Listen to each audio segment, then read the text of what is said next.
El per què somiem i com es processen els somnis és encara una pregunta que implica un genuí misteri de discussió vigent entre els neurocientífics. Tot i així, existeixen diverses teories amb les quals s'està discutint actualment.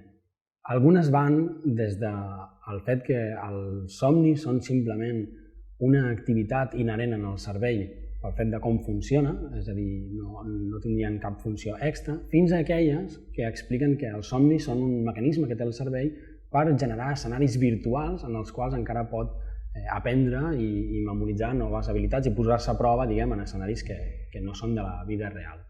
En qualsevol cas, totes les teories que estan disponibles tenen evidències que les avalen i això possiblement ens indica que el que falta és descobrir una nova teoria que englobi tot el coneixement que ja tenim o fins i tot una nova que ho expliqui tot i descarti aquestes que tenim actualment.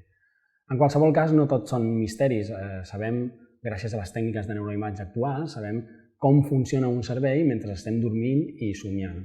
I una curiositat que coneixem és que les àrees que utilitzem en vigília per realitzar diferents tasques són les mateixes que s'activarien mentre estem somiant, amb algunes petites diferències, és evident. Per exemple, si estem visualitzant imatges en el somni, s'activa el còrtex visual, que és el mateix que s'activaria en vigília si la retina estigués activa veient una imatge, enviaria la informació al tàlam i aquesta al còrtex visual.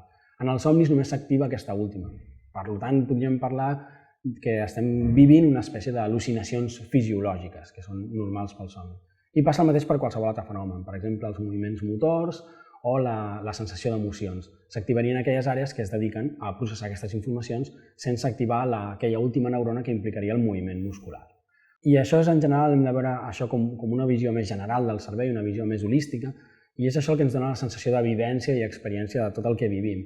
Per això els somnis són a vegades tan incoherents i no tenen una narrativa molt clara, perquè no tenim actives les mateixes àrees que tenim en vigília, malgrat sí que tenim unes altres que impliquen aquestes sensacions que estem vivint. Les altres teories, les que diguem impliquen que els somnis són simplement un efecte col·lateral, un efecte secundari que té el cervell pel fet de funcionar. A mi el símil que m'agrada posar és, per exemple, el soroll que fa un motor quan funciona.